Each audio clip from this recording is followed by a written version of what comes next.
I'd like to welcome the Script to the stage.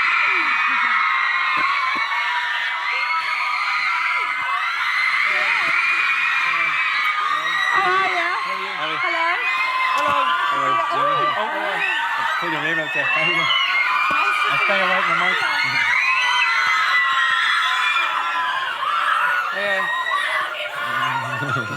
So everyone's going to get a chance, well, lots of people are going to get a chance to ask questions, so be thinking of them as we have a chat, as I'm sure you all already have, and we're going to come to that really, really shortly. Yeah. But first things first, I was going to ask you a few questions that I'm sure lots of people have thought of as well. Why are we wearing these microphone Why things? are we wearing these? Don't know what.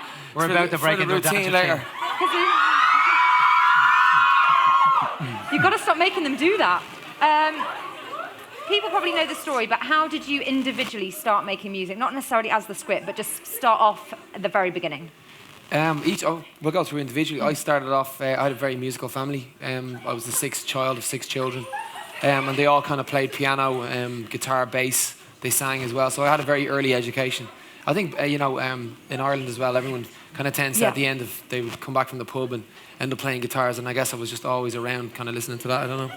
Were you? Yeah, I mean, quite different. I come from no musical background at all. I stumbled my way into the industry. I think that's my microphone.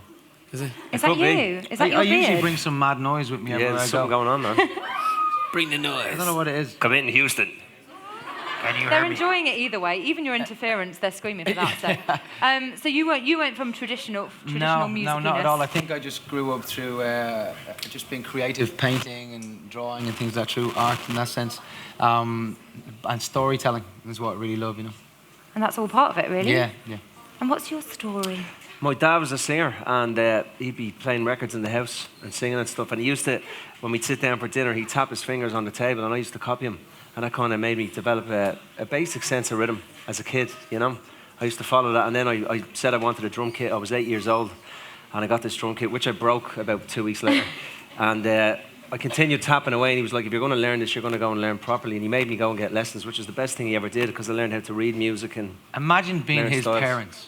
I don't know how they put up with me. Because, I mean, kids are noisy.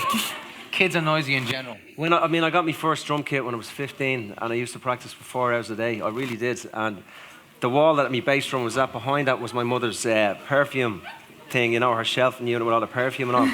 And one day she called me in, and her Chanel number 5 had hit the ground and spilt all over the place. The smell was all over the room.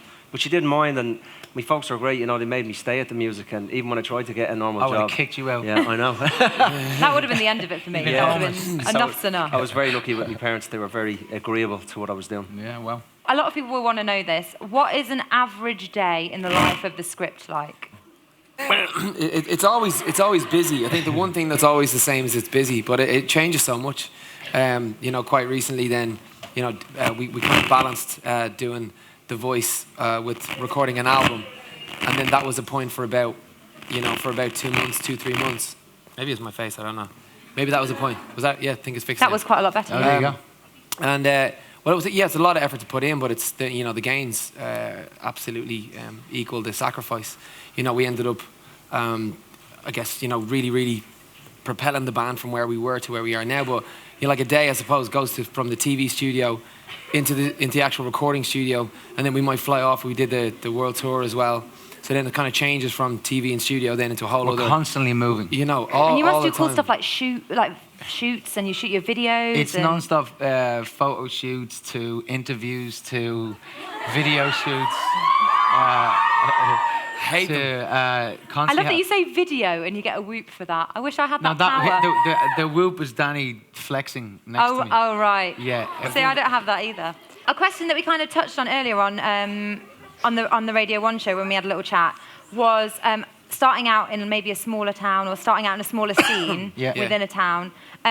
Do you feel like that held you back, or do you feel like it was a different experience to maybe people you hear about that are like kind of peers of yours now?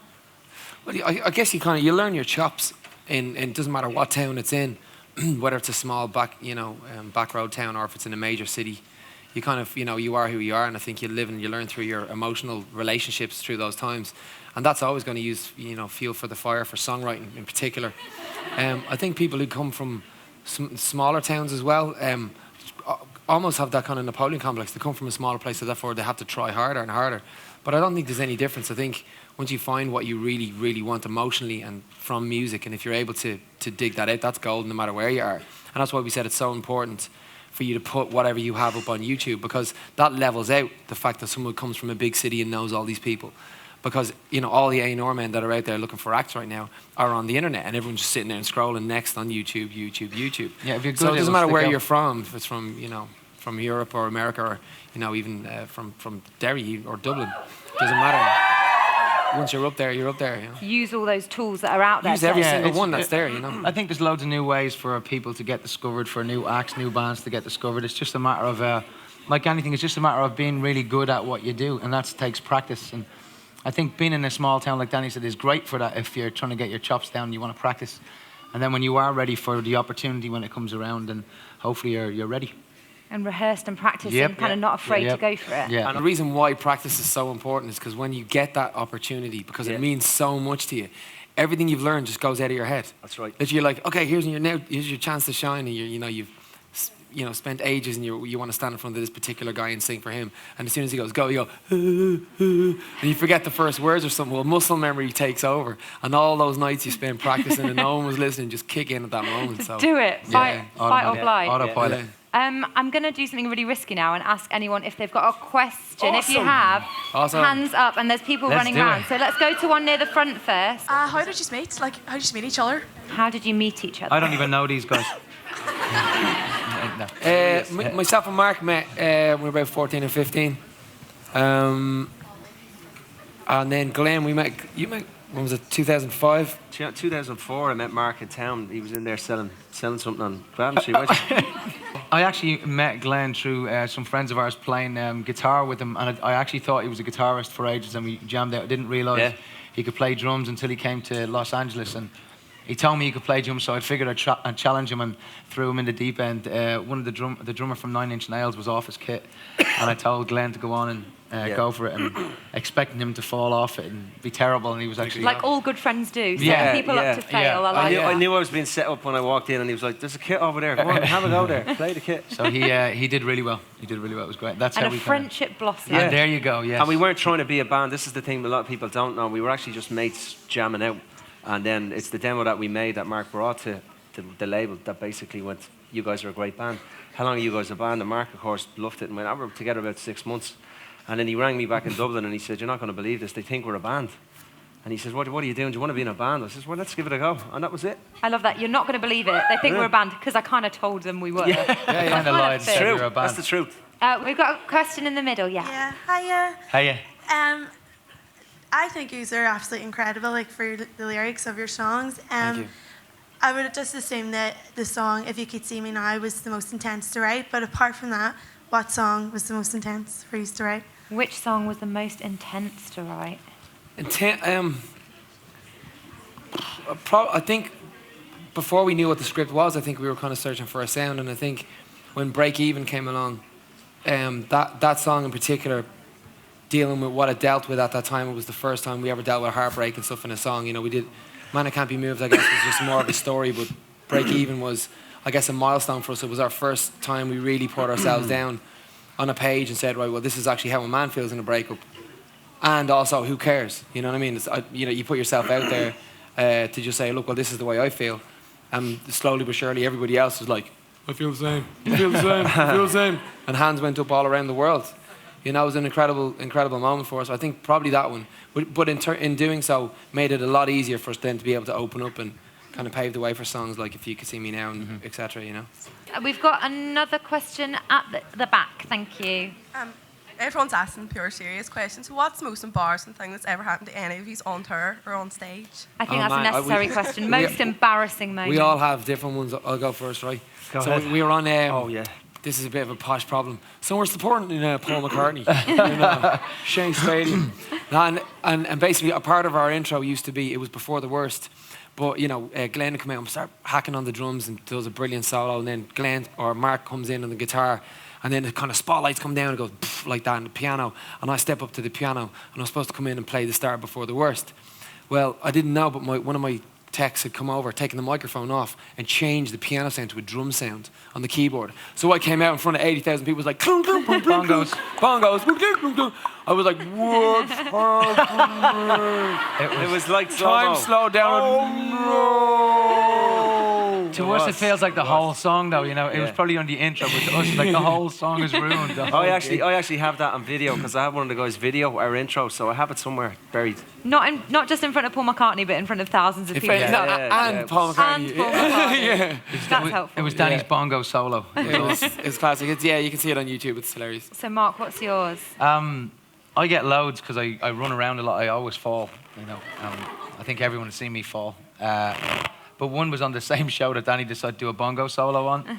I think from probably the shock of it, I was running backwards and there was a big speaker on the ground. Usually the speakers are standing upright, but it happened, someone put it sideways and it was literally the right size that clocked me right in the back of my knees and I fell straight over the speaker. But I still played. I didn't stop playing. They picked me up in all while I lay there. I played the whole time. If he had a beer, he wouldn't have spilled a drop. No, not a drop. But, There's a song in that, surely. There definitely is. He never spilled a drop. Get it down, get it down. Yeah, I played on. Glenn, I'm mine sure would you've have been got on one. the Science and Faith tour. There was a bit where I used to play like a drum and march with it. And I got to the side of the stage and the lights were low. And I don't know what it is. The crew would they're supposed to put over these steps so I can get up onto the grill. And when I got over to where the steps were supposed to be, the steps weren't there. And I knew I had literally 20 seconds to make it up there before this thing kicked in and I had to start playing. So I have this drum attached to me like this and I'm one leg trying to get up onto the stage. And they're all, You look like a pregnant man. And people are laughing You at look me. like a pregnant man trying to mount an elephant. And I'm thinking, I have to get up here. He was like this, trying to get up. I was.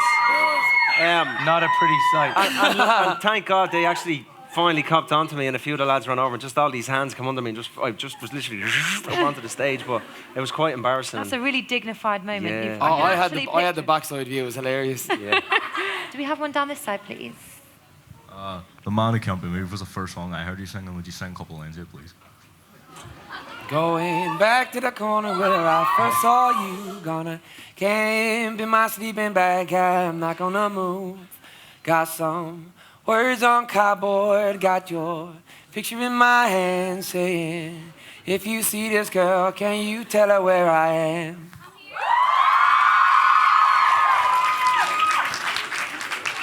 Thank you very much. Oh my goodness, I'm deafened by the screaming, but it did sound really good. Was my singing that bad? Yeah. Do we have one right at the back? No, it was lovely.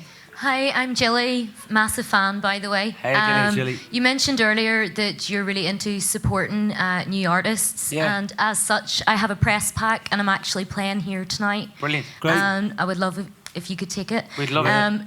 And my question to you guys is, who was most inspirational to you growing up as musicians? You know, funny, probably my brother for me.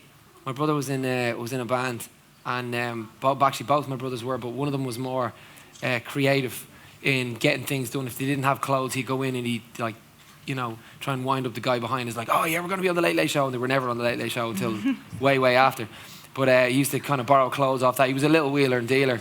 And I used to get a lot of inspiration from him. He used to really have the gift of the gab, you know. But that would be him. He was a guitar player as well. He used to have real long hair, being in a metal band and stuff. Just really, really cool guy, yeah. What are you? I think sometimes when you see a band that has a long career in general, I tend to look up to them a little bit because it's so hard in this industry to sustain a career. And it's usually because the nice lads behind it all are nice people. As you find when you go through it, fame is like a giant microscope, you know, that a magnifying glass, I suppose the other way around, that when you, if you're already a bit of an idiot and you put that magnifying glass on you, you're just a bigger idiot, you know, and that's all it is. So you find that when you see these bands that have had 5, 6, 7, 8 albums sort of thing, they're generally really cool people, and I buy into that as much as I buy into their music, you know. So I think I've got tons. For me, it was my first drum teacher. He taught me the... Conor Galefo? Yeah, no, actual Jacques was his name. He was a French guy. Jacques. But he really taught me the discipline of practicing, you know. He really drilled that into my head when I was a kid, that, you know, even if you only did 10 or 20 minutes a day, at whatever it is you want to be good at, by doing that every day, you build it up over a period of time, over a period of weeks, and you do get good at it. And he just inspired me to just really, he'd tell you to practice for half an hour, and I'd do 4 hours. He'd give me something to learn, I'd learn it backwards. That's how crazy I got with the thing. And because of that, I think I'm here now, you know. Okay, I'm afraid we've only got time for one more question. So I'm going to let my lovely mic holder in the middle select someone. We'll go over here. No pressure. Go on. Throw him through the lines. First person to touch him gets a question. Hi, how are you? My name's Emma. I love your music so much. Thank you. It's affected my life in so many ways, and Thank you. I love music and singing and everything. And I was wondering, what advice would you give young people like myself wanting to make it in the music business? How old are you? What? How old are you? Oh, I'm 13. 13. You've got loads of time anyway. That's for starters. My advice is always because we have the luxury now of being able to, let's say, write and produce and do all these things. For you right now to start in those areas, to start writing, to start, find, if you don't play an instrument, find a friend who does. Find maybe someone older, 2-3 years older, who's able to play, and maybe they've been in a band and stuff, and just try things. The best way for me to be able to listen to what I sound like, instead of waiting for other people, was to record it yourself. I mean, even right now, everybody has an iPhone or some kind of recording device. You can just sit down and you can record yourself singing into. It's the best way, and it's We the do cheapest way all right the now. time, even for the live lounge. That's exactly how we practice. Like Dan said, It's we such all a our phones cheap out way. and record ourselves. And then until you'll be able to hear yourself back until the point where you're confident enough to maybe want to sing in front of other people. But if you're already at that level, then start writing songs, get them up online, make your presence known. Imagine if I started when I was 13, well, man, I could be retired right now. But I think it's important to note that for any young person, they want everything today, now, right now. Gimme. Yeah. Something that is really good takes time to develop, There's not a magic button. You can't just jump from A to Z. You've got to work your way through the whole alphabet. And that's really important because at the end of it, all of that hard work literally defines you and makes you who you are and makes you the artist you are, and all those stories and all those things you've experienced along the way gives you something to talk about and sing about, and to write about. So I think it's about taking time and getting good quality work done, And I don't think people expect stuff to be really polished, do they? Like you're saying, if No. you're recording it on your iPhone or putting it on YouTube or If it's getting good, it out there, it's if it's good, It's good, it's good, yeah. good. Talent stands out, Yeah. Thanks for all your questions. They've been Thank you really, very really much, guys. amazing. Thank you. Thanks a lot. And can we say a massive thank you to the script? Thank you. Thank you.